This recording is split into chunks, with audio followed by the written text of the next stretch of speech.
right, this is my lower back pain series. We're going to go over 3 mobility exercises followed by 2 muscle activation exercises. The first stretch we're going to work on is the QL. That goes from the bottom rib to the top of the hip and is often ignored in common stretching routines. So we're going to stay in this cross-legged position. We're going to either put our hand on the ground beside us or our elbow if you have the range, and we're going to bring that opposite arm over to the other side.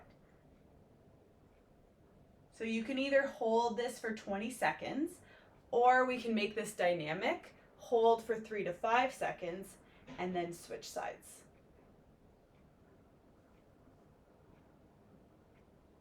So if you're doing the dynamic version, I would say anywhere from 15 to 20 is a great goal.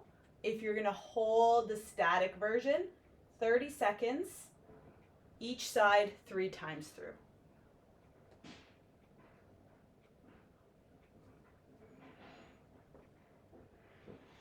All right, next we're gonna get into the hip flexors. Hip flexors can commonly be very tight with a lot of sitting at our desks, even our everyday movements. They can tilt our pelvis forward, and that puts a lot of stress on the back. So we're gonna come into a kneeling position, and if you want to kneel on a pillow, you can. We're gonna step one leg forward. We're gonna push both hips forward. I have my right knee down, so I'm raising my right arm in the air, and we're gonna hold.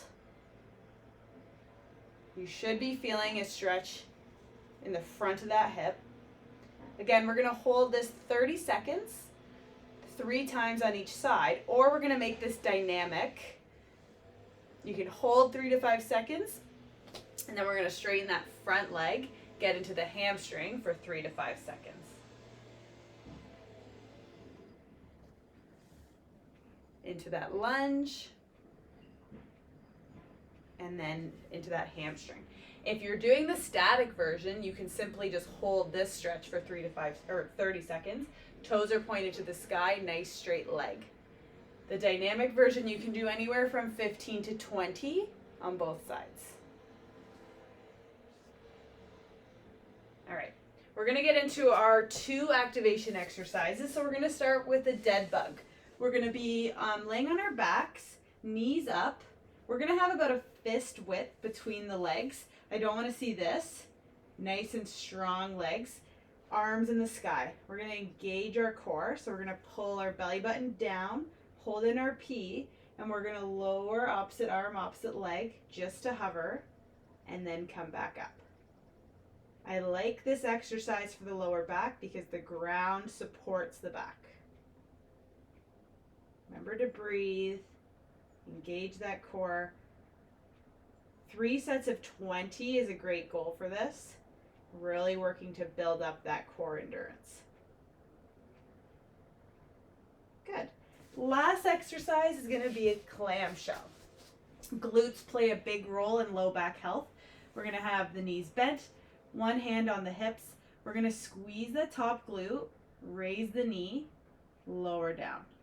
Squeeze, raise, lower. I like to have my hand here because if your hips start to roll back, you've gone too far with that knee. So squeeze the glute, raise the knee, lower. Making sure you squeeze before each rep. And again, 3 sets of 20 would be a great goal.